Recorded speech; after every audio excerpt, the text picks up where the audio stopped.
Hey, what's up guys, TheCampingRusher here. Tons of news to go over today. Sorry if you hear a little bit of background noise. You may or may not. There's construction going on. It's been going on since this morning, so it messed with my sleep. I hope it didn't mess with the video as well. But we gotta go, we gotta film. There's stuff to talk about. Here are the official player counts of the official Fortnite game modes. Yes, they finally released player counts for all the Fortnite game modes, and it's really interesting. Okay, so I got it on your screen. To start with official stuff, Battle Royale is more popular than Zero Build, as we probably assumed.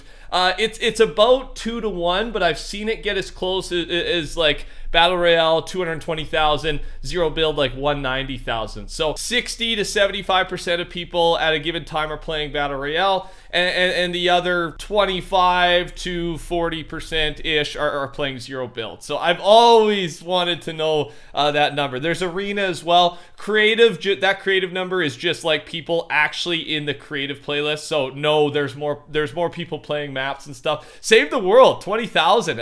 Again, this is at one time, right? Concurrent players. It changes all the time. And you can see Team Rumble is smaller than I thought. The Save the World one kind of shocked me. Then let's look at some of the maps. This was all kind of at the same time, so it's a good comparison. The Pit, 26,000. Goated Zone Wars, 26,000. Tilted Zone Wars, 21,000. A lot of the practice modes are the most popular by far. I think that will change as Creative 2.0 continues to expand to develop, but for now that's the numbers.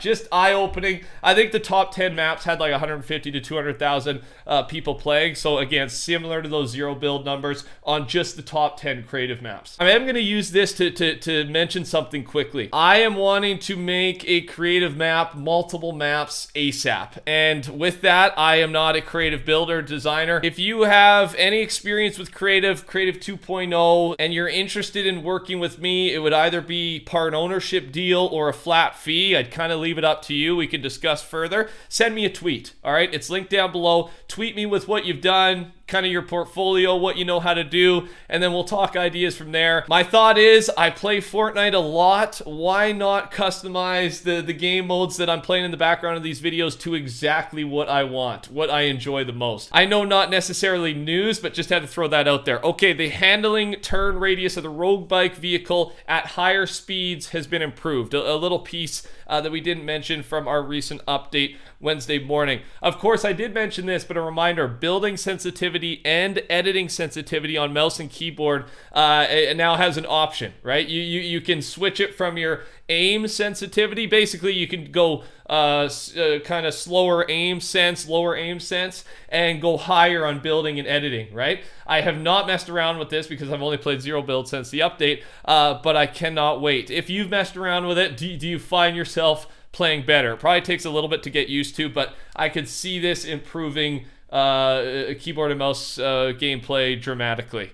So let me know your experience so far. Drum shotguns and reinforced walls will be unvaulted soon. Drum shotguns have gotten data to spawn in display cases, and reinforced walls have gotten data to spawn in the new vaults and supply drops. They now drop in stacks of 4 instead of 5. Just so you know. A weird one, in the Epic Games launcher, Fortnite Zero Build now has its own clickable icon, like its own game. We were a little confused, but FireMonkey added on.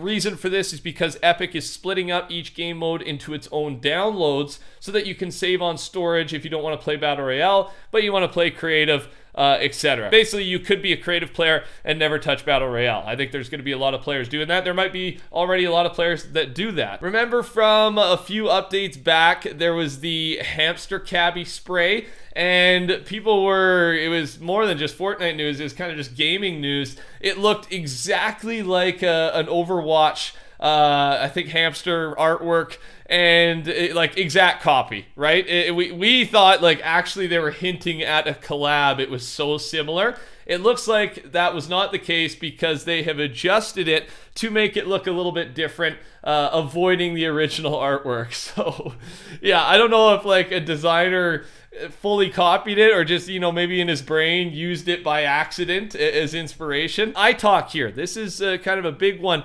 WrestleMania is this weekend, WWE, right? And there was a leak, I believe last week, about a female WWE wrestler skin coming to Fortnite soon. it would be a great time to drop it this Saturday, right? I believe WrestleMania is like the biggest event of the year for WWE. So I agree with this. I thought it was worth putting out there. These skins are being teased in game right now. I did give a look at them, survey look at them in the last video, but probably upcoming crew skins. And we think they're both related to the Triarch Nox skin, which is the crew pack skin for this month, April, next month here, in a couple days. Here's what the upgraded characters tab looks like. You've probably noticed it in game. I glossed over it in the update video, but I think it's pretty cool. Some of the things it now does, especially with NPCs.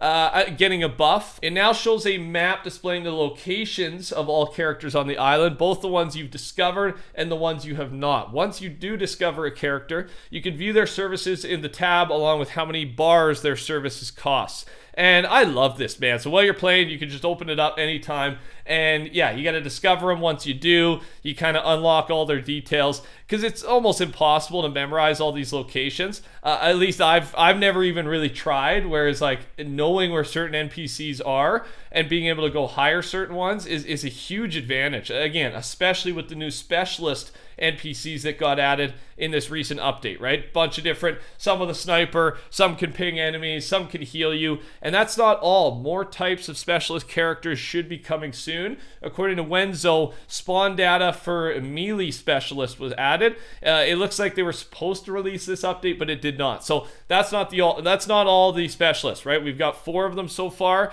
Melee is ready to go, and I'm sure we're going to get more. Tiger Root has gotten data for creative challenges this update, likely with the wrap as a reward. Wenzo dealt it'll be the tiger skin, right? We've kind of been waiting for this tiger survey skin. It's been ready to go since 23.4, and at least a wrap that's related to this is going to be free, it sounds like. Maybe the skin, but probably not. And creative challenges makes sense. With 2.0, they're really pushing creative.